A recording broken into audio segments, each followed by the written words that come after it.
Wonderful. Thank you very much. So, good morning, everyone. I am Alexandria Holder, pronouns she, her, and I am the presenter for this breakout session. I've been in the military for almost 16 years now, so this is going to follow a very military style format where I do have a set of PowerPoint slides. The military lives, breathes, eats, and sleeps by its PowerPoints. And then we will have time for questions and answers afterwards. So this particular presentation is designed as a very basic level introduction to terminology and concepts regarding transgender people. Most of these are shaped by my own personal experiences, so it's not a one size fits all. But I did my best to make it as inclusive as possible. So we will go ahead and share these slides. All right, are we able to see the slides? Perfect. So I'm going to leave it at this. I'm not going to go into the presentation mode because sometimes it does not work very well. Thank you, Zoom. So overview, I'm going to go over some definitions. It's a little text heavy, but I'll try to get through it as quickly and as smoothly as possible. And then I'll explain some of the concepts regarding transgender people and some of the things that we go through whenever we decide to go through our transition and some of the interactions that we have with the general public. So our first set of definitions. So obviously, whenever you're thinking about transgender people, you're like, okay, trans and gender. So what exactly is gender? So defined, it is a term used to identify a set of socially constructed characteristics which can include gender norms, roles, and behaviors. So when we talk about things like masculinity, men go out and they become the breadwinners, or women, they stay at home with the children. These are stereotypical gender defined roles that society places on people that, honestly, I'm not a big fan of them because people are more than just what society tells you.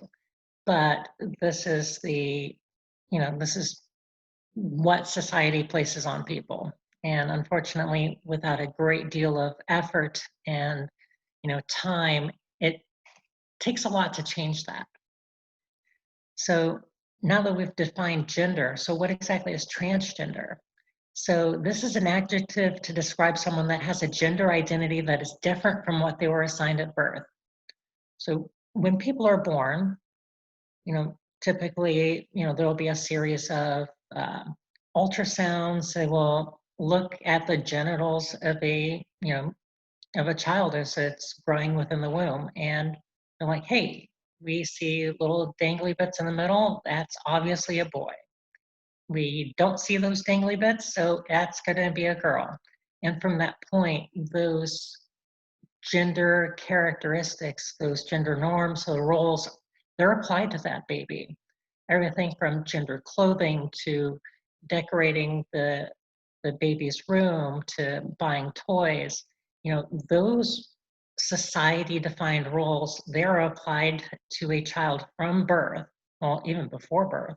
If you've been to a gender reveal or seen them online or gone to a baby shower, a lot of it is heavily defined by the society's rules for each gender. And so if you're transgender, at some point in your life, you realize, hey, all these things that society decided to place on me because you said that I was a boy or you said that I was a girl, they don't apply to me because that's not how I feel. That's making me uncomfortable. That's causing me extreme distress. So those people are transgender and they decide to take a different path. So another term that comes up is cisgender. And there are some people that consider this a slur, and this is not in any way a slur. This is a scientific word to describe somebody that has a gender that matches their gender assigned at birth. So if they did an ultrasound, they saw a little dangly bit and said, hey, you're a boy, you grow up and you're like, I am absolutely a boy. I am a manly man and I'm happy with that. You're cisgender, and that's perfectly fine. That is the scientific word to say that the gender that they gave you is the gender that you identify with. Moving on, so there have been discussions as far as what is the difference between gender and sex. So sex is the biological component. So you're looking at biology, you're looking at physiological characteristics, you're looking at chromosomes, the XY, or for some people, XXY, XYY. There's a lot of variations whenever it comes to human chromosomes. It also looks at hormones, looks at reproductive organs, but honestly, those things are not a very good definition because those things, there's a wide variation. Human beings, we like to define them as being a set of, binary characteristics. You're male or you're female. You can carry a child or you help produce a child. But these binary definitions are not at all accurate because there are plenty of women that are unable to carry children. There are plenty of men that are unable to produce sperm and help provide genetic material to make children. There are men that fit roles that you would consider to be more feminine. They have more feminine characteristics. Their hormone levels may be completely different from what is considered normal for a male. And the same thing with women. And then that doesn't even include, the intersex people that, for one reason or another, might be chromosomal differences, it might be hormone levels during gestation before they're born. Any number of factors can lead to somebody being intersex, and that may be a small portion of the population, but those people are people too.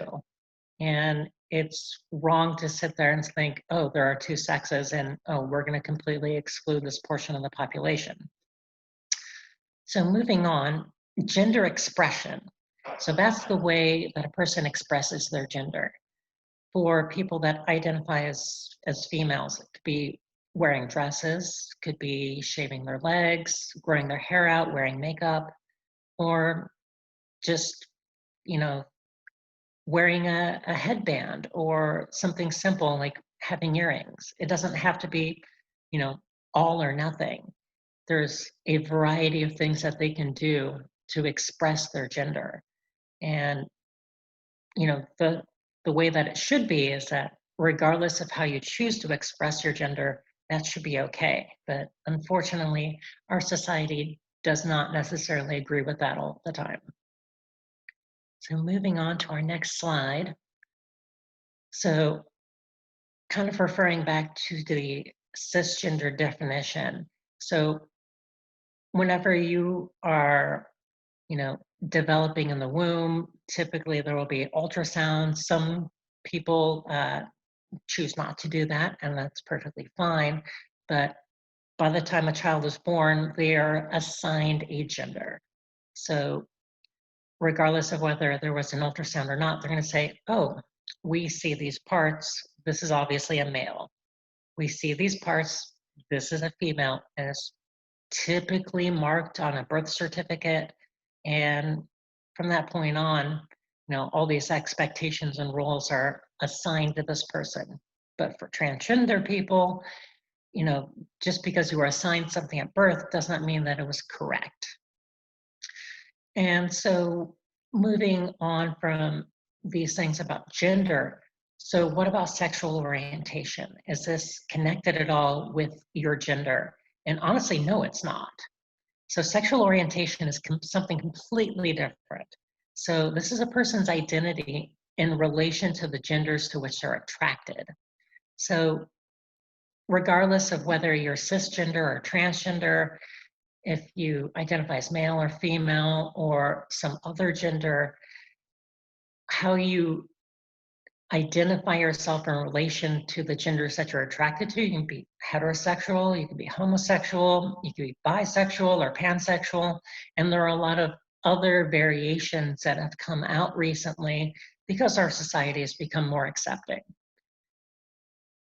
And to help illustrate this, so an organization called TSER, the Trans Student Educational Resources, they developed this graphic called the Gender Unicorn to help kind of separate out these different concepts where you can see visually, it's like, okay, these things are separate from each other, but they all exist together to help define a person.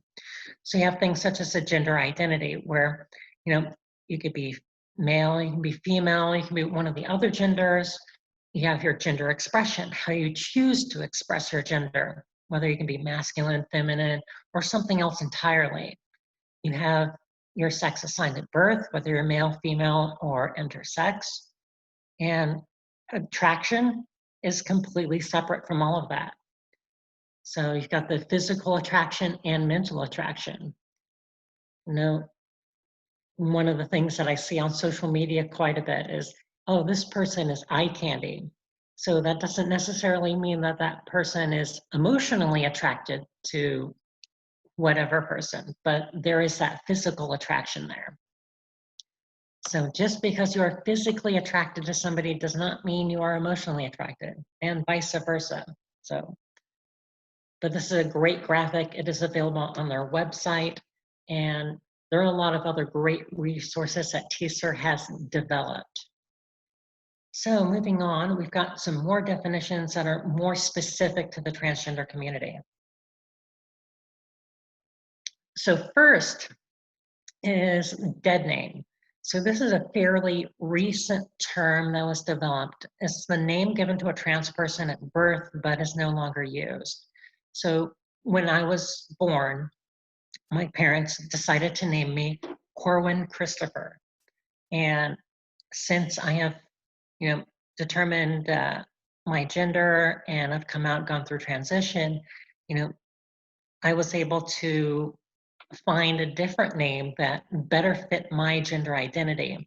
Luckily, I had a conversation with my dad, and I asked him, "Hey, Dad, how did you come up with my name?" And he told me the story. And then he also said, "Oh, and if you had been a girl, this is what we would have named you." And little did he know at the time, I had already figured out that I was transgender, and even though I didn't have the word for it. So I was like, all right, that's good to know. So that name stuck with me. So I was able to legally change my name to Alexandria Kim, and that is my current name. So my dead name, Corwin Christopher, you know, unfortunately, as an advocate and as somebody that's fairly public, that's not something that I can quite get away from. It's out there in the media, it's in print, and it's my personal choice to, you know, have that out there. So I use it for illustrative purposes, for education. And for some transgender people, hearing their dead name, that can bring them distress because that connects them to all the gender expectations that were applied to them when they were younger. There's a lot of there's a lot of negativity that can come from hearing somebody's dead name. So once you talk to somebody that is transgender and they say, hey, please refer to me as this, don't use my old name anymore, please try to show that respect to them and use their new name, because you never know what sort of distress you can cause whenever you use their dead name. So the next definition, we have what is called passing or blending. So this is when a transgender person is perceived to be cisgender. So, these are trans people that go out into public, they go into, restrooms, they go into locker rooms, they go shopping, they go to restaurants, and they go walking down the street, anywhere that they choose to go. And if the general public's doesn't see anything different about them. They're like, oh, they are X gender that they're presenting as. I do not see them as transgender at all. That is called passing. So in the transgender community, there has been this sort of gold standard, the expectation that the end all be all of transition is to be passing. Unfortunately, this is a very damaging concept because, for some people, unfortunately, regardless of how much money they spend on their transition, how long they go through hormone replacement therapy, um, whatever they try to do, you know, they will have extreme difficulty in reaching those societal standards for their gender identity. And that can be devastating for a trans person, you know, working so hard to try to be recognized as their gender and not being able to reach that goal because of genetics or because of a lack of money. Uh, there could be a number of reasons as to why they cannot reach that. And so that expectation that you have to pass or you can't be a good trans person, it's extremely damaging. And I am very, very against it. Um, you know, if that's your own personal goal, if that is your goal for transition and you want to pass because, you know, that means that you'll be safer when you go out, that you won't be harassed whenever you go into a restroom for your gender. Uh, that is perfectly fine. That is an excellent personal goal to have, but is not something that should be applied to transgender people in general. So stealth. So for those that are lucky enough to pass, stealth is when a trans person passes as cisgender and does not acknowledge their transition or gender assigned at birth. So honestly, I have no problem with people being stealth. They go through, their transition. They may have gone through a number of traumatic events in their past. They just want to, move on from that part of their life, be, male, be female, be, whatever gender they choose to be, and not acknowledge their past. And that is perfectly fine. I choose to acknowledge my past and my gender assigned at birth because I think it's a good educational opportunity.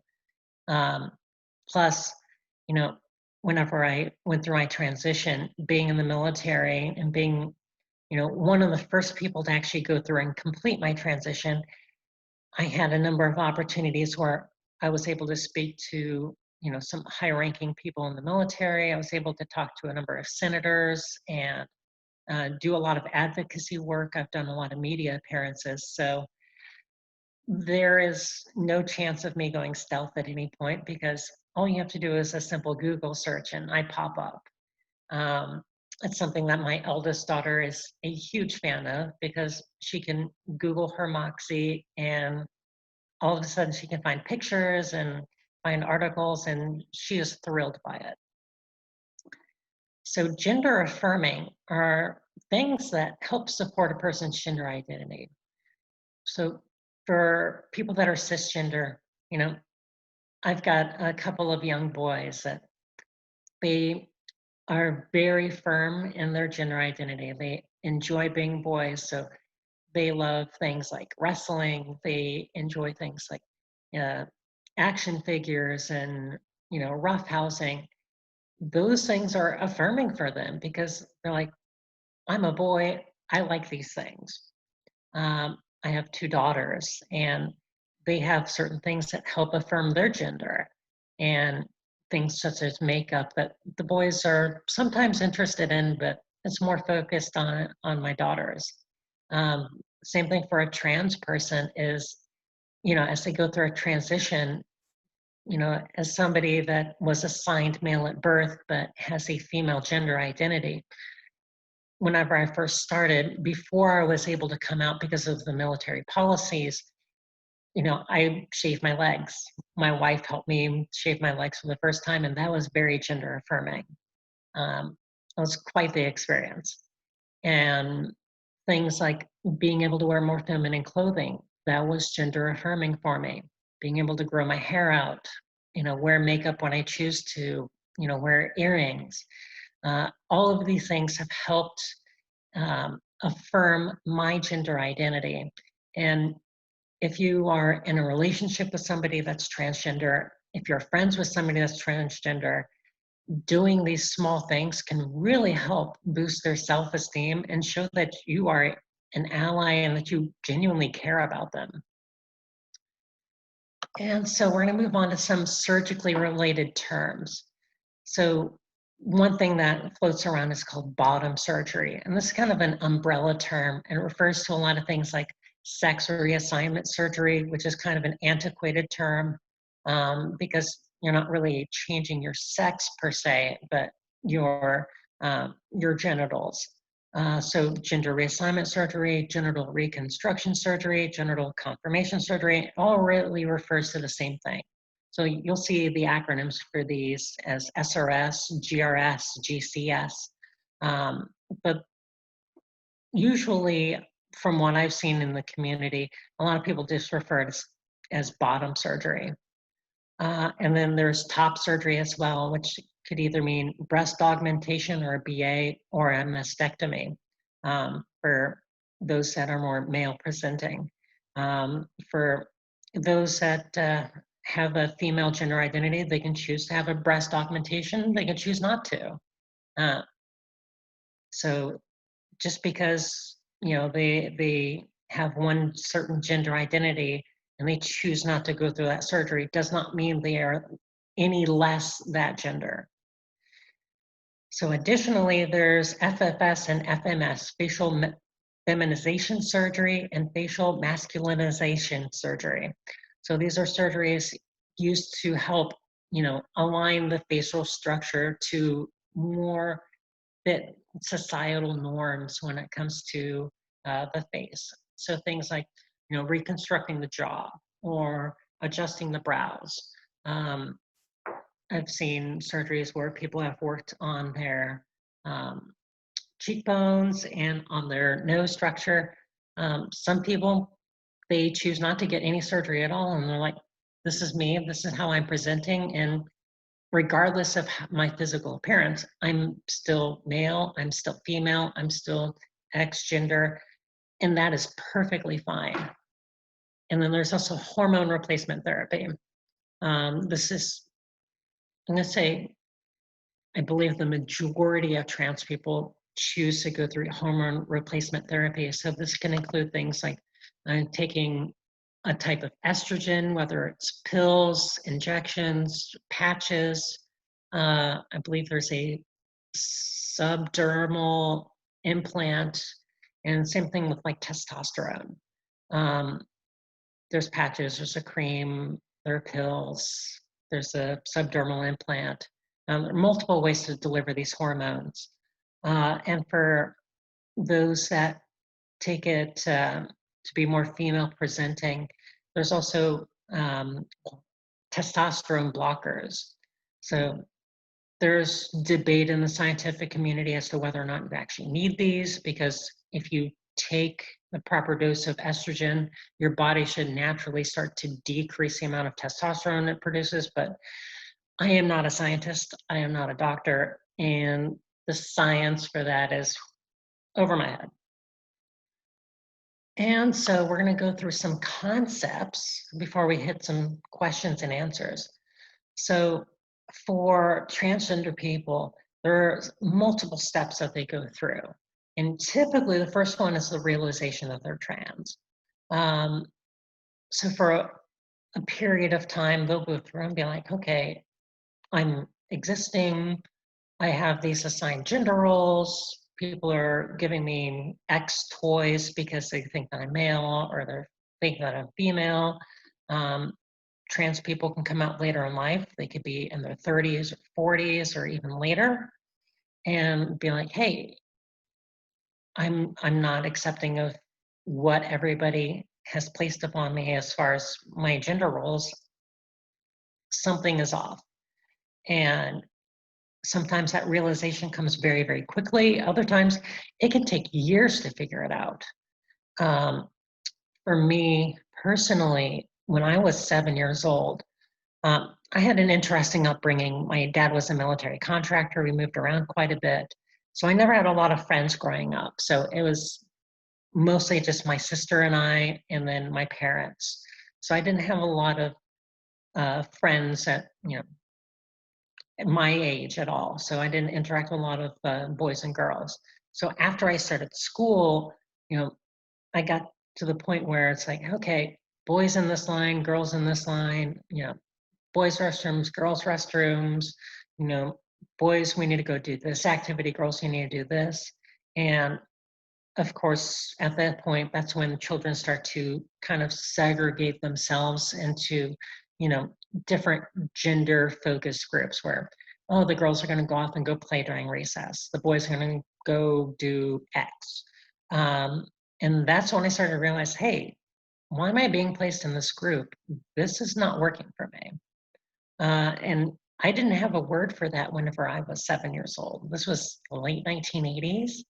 And I just thought I was a freak. I had no idea what was going on. And it got to the point where, I would, you know, try to get to sleep at night. I would be in tears because, you know, I just wanted to wake up as a girl. I hated my existence. And that's, when I came to the realization that I am not male, my gender identity is female, and it took me 20 years to actually find a word for that and to figure out that, hey, this happens to other people too. And there's an entire community that you can be connected with and resources and education. But that's one of the reasons why I got into advocacy.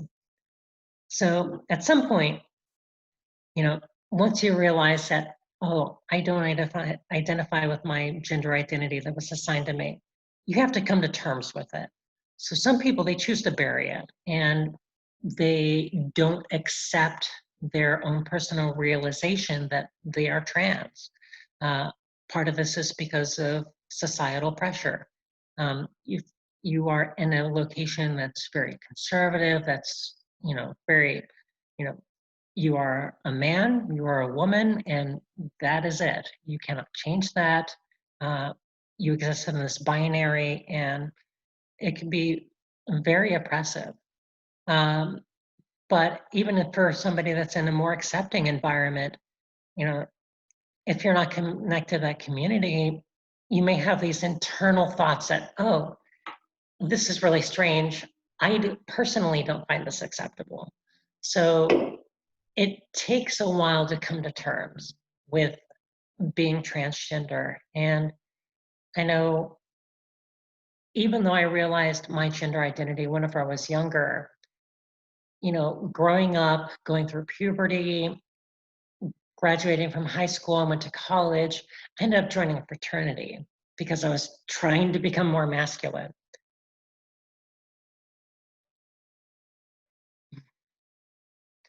I ended up joining the military because I was trying to be more masculine. And I struggled with my gender identity because I didn't think was acceptable. I thought there was something wrong with me. So I struggled for, 20 some years of my life trying to accept that I was transgender. And luckily I was able to, figure things out. I found a very accepting person in my spouse, Brittany, who happens to be watching.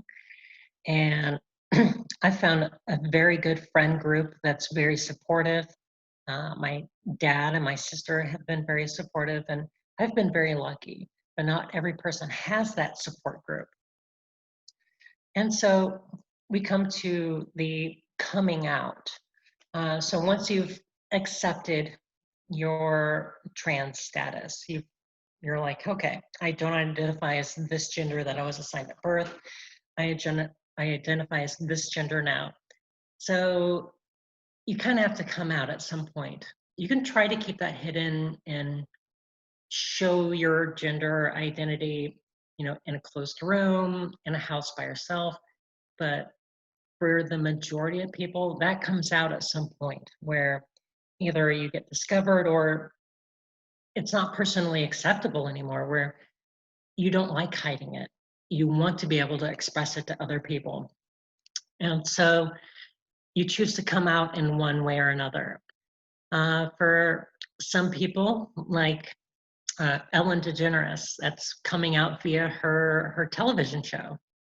For other people, like I told my wife one on one after we had started dating, and we had a very heartfelt conversation. And I came out to her. She was the very first person I told.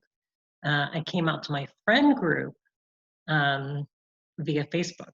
So it was a very uh, honest, open Facebook post. I put it out there, and that's how I came out. Um, I also had a coming out to my military chain of command because, in 2016, the policy changed to allow open service. So I decided that I needed to transition. So I came out to my military chain of command, and that was a very interesting conversation because I had no idea whether or not they would actually be accepting. And I didn't know if it would lead to possible discrimination or negative effects on my career.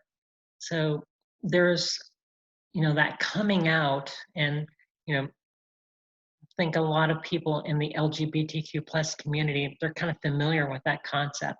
And sometimes you have to come out multiple times to different people. And it's can be very, very stressful. And so transition, we've kind of touched upon transition a little bit. So transition, it can mean a lot of different things. It's all very personal. It depends on what the person wants. Um, do you want to transition socially? Do you want to be recognized as your gender? Have a new name, have your pronouns used respectfully, and do you want to have certain gender roles apply to you?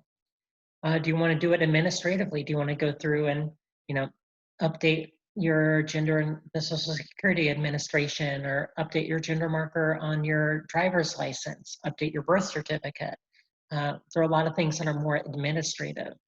And then medically, the medical transition, whether that means hormone replacement therapy or surgeries, or you know honestly, just shaving your legs. Anything that is changing your physical appearance, that refers more to the medical side.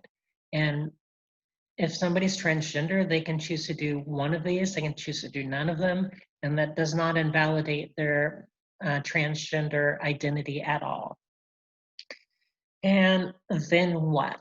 So honestly, people talk about their transition being complete. And I know for me personally, you know, even though my transition is officially complete in the military, I don't find it to be 100% complete because, my hair is still growing out.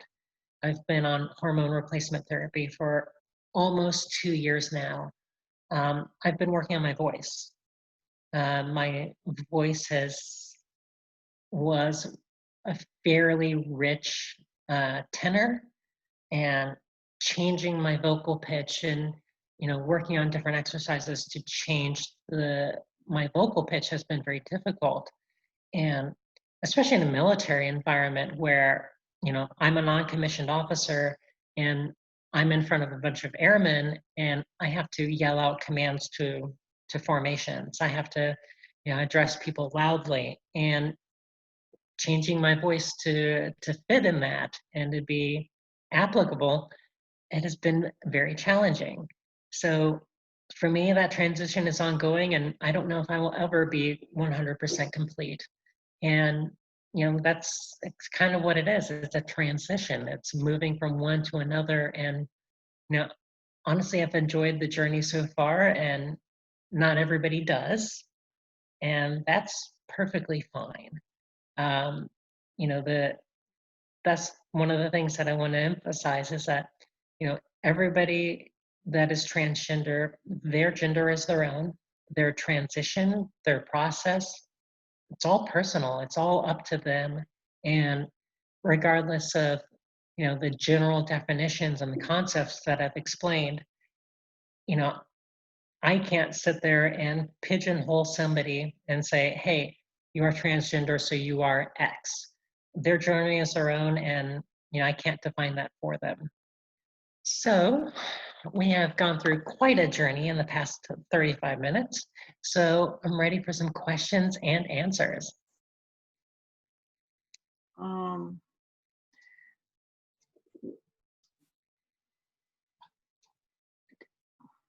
Anybody have questions? Why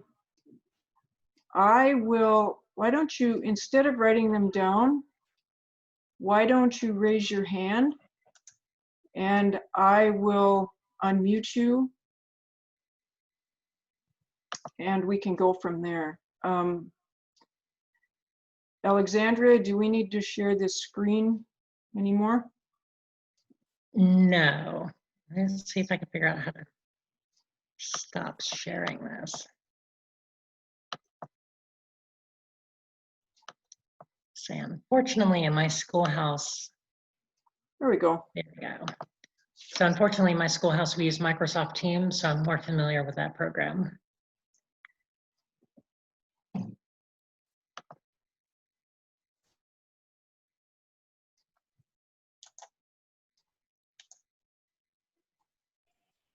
Matthew. Hi, I'm Matthew. I use he, him as my pronouns.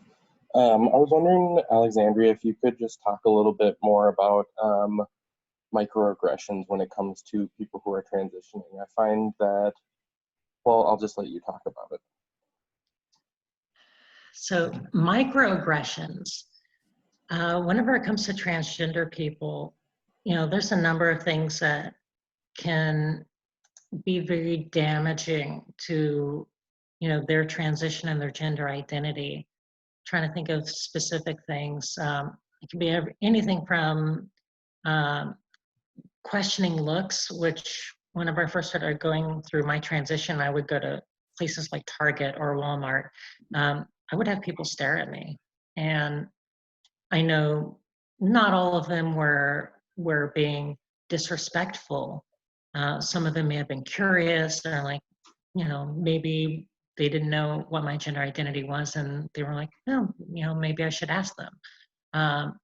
Not everybody's coming at it from a point of view where they are trying to be disrespectful. But these little things, misgendering somebody, that's a fairly common microaggression that I've seen. And sometimes these people, it's a transition for them as well, trying to get used to, oh, this person that I've known for X number of years is now female or now male. They now have these pronouns, they now have this new name. It can be a little bit of an adjustment for them. But at the same time, they need to be making those efforts to fix those. And honestly, for somebody that's transgender, it requires a lot of resiliency. It requires a lot of personal strength. And I've seen a lot of young trans people struggle through it. I've seen a number of people, react very strongly to some of these microaggressions. And I think that's where having a good support network is very, very important. And I've been lucky to have that, but not everybody does. So if there's anybody out there that's going through their transition, excuse me, it's a lot of talking. If there's anybody going through their transition and they want to try to avoid some of this, I would actively encourage them to reach out to different organizations, develop that support network, find good friends, develop their own personal family. Family is not just blood, it's the people that you choose to have close to you. And thank you. So having that good support network will help you build that resiliency. So, there are ways to help deal with those microaggressions. So does that help answer your question?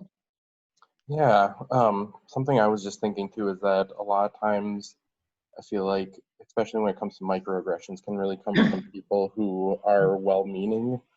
Um, and a lot of times it comes in the form of a pseudo compliment as well, like people saying like, "Oh, I would have never known that you weren't a real girl," or something to that effect. Yes. No, there are definitely things like that. And these people, they are not familiar with transgender people. They don't have that education, and they don't mean to be harmful. They think that they're doing the right thing. And you know, if you have that strength, if you have that resiliency, you can be patient with them. You can help, educate them so that they do better in the future. But I would hope that people can do that, because you know unfortunately, for better or for worse, if you are a transgender person and you're out and you're open, you're under a microscope. You're under constant scrutiny, and you're seen as an ambassador for the entire transgender community. It's like, I represent myself. I can't represent everybody. I can't speak for everybody. But I try to do my best to be that educator, to be that advocate, because I've been lucky, but not everybody has.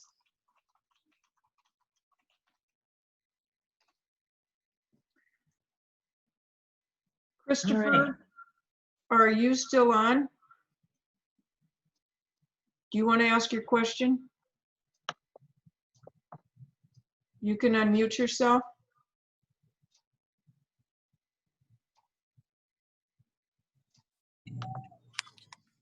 Hello, this is Christopher. Hello, Christopher. Hey, I'm with Magic City Equality in Minot. And recently we had a question come to us on our Facebook. The individual asked what they should do next. They had just come out to their mother as trans, and their mother's initial, and to my understanding, only response was, "You're not trans, you're a cross-dresser." Again, to my knowledge, I don't believe the conversation went much further than that. They messaged us asking what they should do now. So this really depends on a number of factors, such as the age of the person, whether they're still living at home. Because when I came out to my parents, I was older. I was in my late 20s, and my mother to this day is not accepting of me. She fairly recently said that I will always be her son. And for me, I've chosen to be patient with her, because she has made a lot of strides. She's made a lot of efforts to try to accept me. And she's been, she's very conservative. She is South Korean, and, in South Korea, they have made a lot of efforts over the past few decades to be more accepting of the LGBTQ plus community, but they still have a ways to go. And so for her, it's been a struggle, because, it does not work with how she sees the world. But if this person has the resiliency to try to be patient with, their parent, and to try to educate and to try to show, hey, you may not believe in transgender people, you may think that I'm a crossdresser, but as I'm going through my transition, look how much happier I am. Look at what more I am capable of now that I'm going through my transition. But I mean, this is up to the person.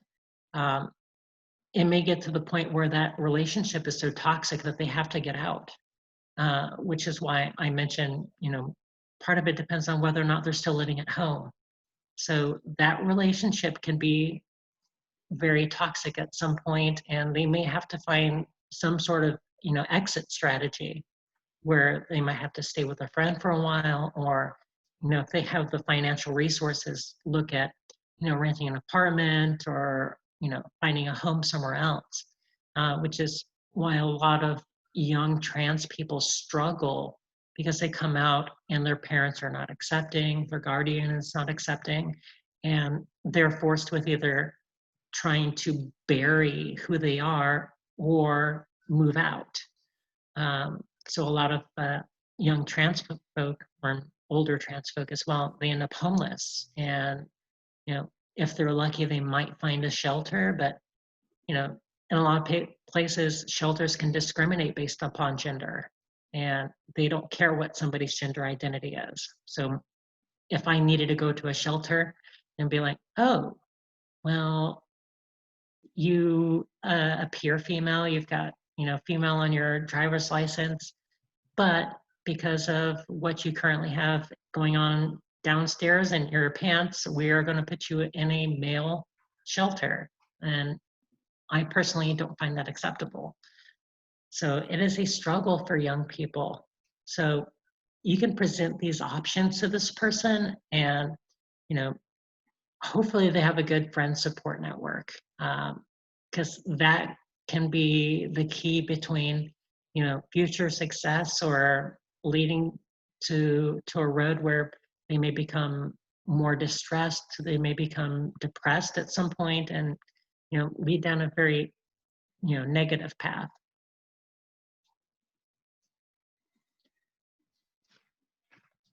Those of you who are choosing not to share your video, would you unmute yourself if you have a question? And the rest of you can raise your hand. Oh yeah, so my wife wanted me to bring up PFLAG. PFLAG is absolutely amazing. Way back whenever I first started to come out to some people, I joined the PFLAG community in Monterey, California, and they were extremely supporting, and they helped me through a lot of my earlier issues.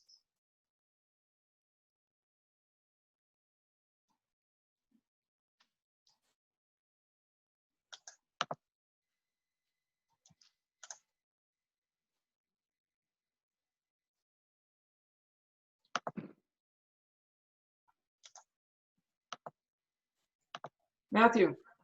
I noticed that during your presentation, you gave a lot of definitions, and you didn't include cross-dresser in that, but that was something that just came up. So would you mind sort of explaining how you feel that how that is different, or what that means, or just giving a little bit more info?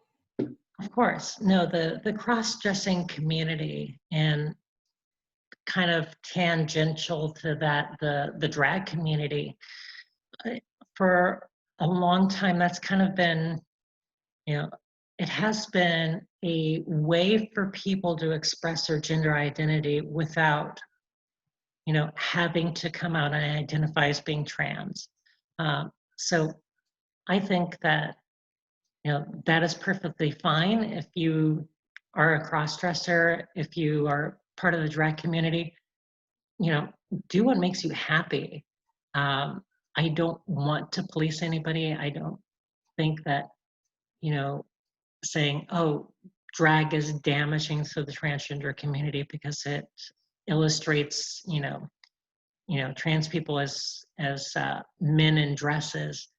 I think that some people may think that, but for a lot of trans people, that's how they've been able to express themselves. That's how they've managed the stress of being transgender, and, you know, being able to cope. And I don't want to take that away from everybody. You know, so I think that there's been a lot of benefit when it comes to things like cross-dressing and drag.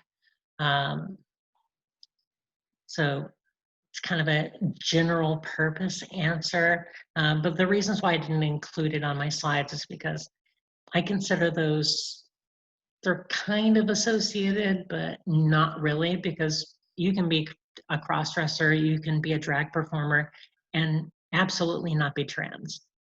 And I don't have any statistics as to how many of them are. I know several people on like RuPaul's Drag Race have come out as transgender. So I don't have statistics, but I know it does happen. But those communities are not one and the same. So there can be overlap. There's a Venn diagram somewhere.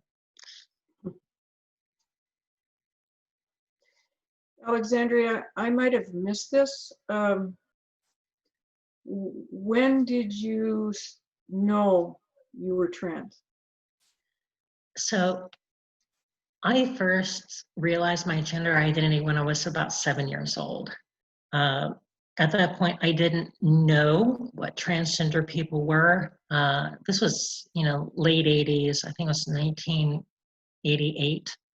And, at that point, trans people were not in the media, um, especially not as anything positive. There was no internet. Maybe if I had a good starting point, I could have looked it up in an encyclopedia somewhere. But at that point, I had no means of figuring out that, hey, what I am is normal, and there's actually terminology for it. There are words for it. There's an identity you can have and a community you can be connected to. So really, it wasn't until probably about 2007, 2008 that I actually found the term transgender and actually got connected to the community. So it was a long time trying to cope with who I was without having any words to describe it. Mhm.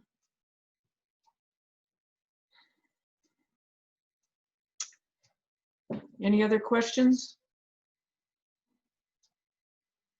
We have about 8 minutes left. Matthew, All right, I keep asking all the questions. I was wondering if you had any recommendations for trans authors or TV, movies, or anything, artists like that? Let's see. Or if there's like Try- shows or books that you feel like do good representation of trans people? So I know there was a Netflix show, was that Sense8? They had fairly good representation. I'm a big fan of the Wachowskis. They're directors, and they recently had an article explaining that their first Matrix movie was actually an allegory for going through transition, which, looking back, whether they're retconning it or not, it actually makes a lot of sense where, you're stuck in this world, everything is drab, everything is boring, but then you realize, hey, there's more out there, there's a real world, and I can break through, overcome this, and be the person that I'm supposed to be. So it's a great allegory. But honestly, I try to avoid recommending specific authors or types of media just because in today's world, a lot of times, you can start and say, hey, I really enjoy this, for X reasons, but then it comes out as being problematic later. We've seen that with J.K. Rowling, where she's been very supportive of some, anti-trans, concepts. She's been supportive of people that have been transphobic, and there's been a lot of backlash. So that's why I try not to make a whole lot of, recommendations as far as media is concerned.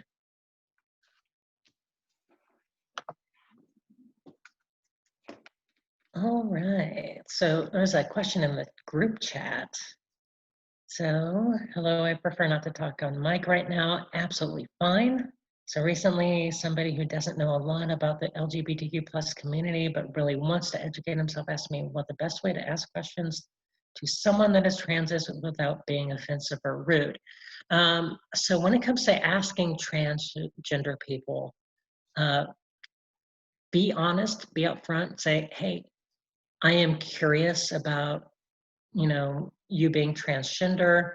I don't want to be disrespectful. What are your boundaries? Asking about those boundaries up front, that is absolutely key. Because some people, they don't want to be asked about, oh, have you had the surgery?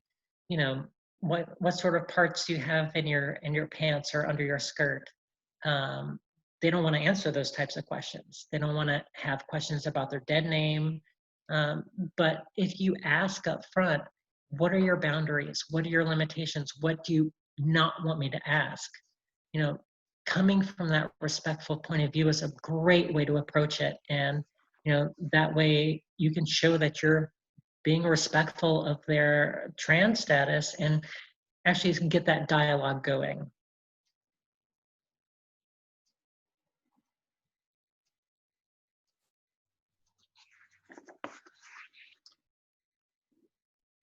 Well, I think we're going to make a transition at this point. I want to thank you, Alexandria, for presenting today. I want to remind everybody that Alexandria will be speaking at 1 o'clock today, and we'll have a breakout session at 3 called Transition in the Military, and then her and her spouse will be doing a presentation tomorrow afternoon, or tomorrow morning, excuse me, at 11 o'clock.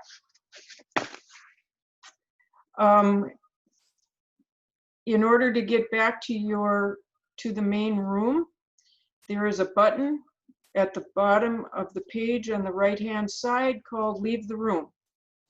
And so we can begin to go back to the main room now.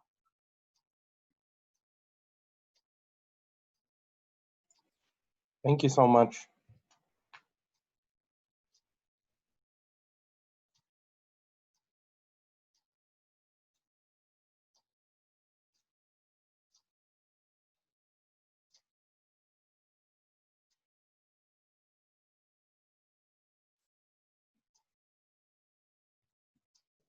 I don't know how to leave the room.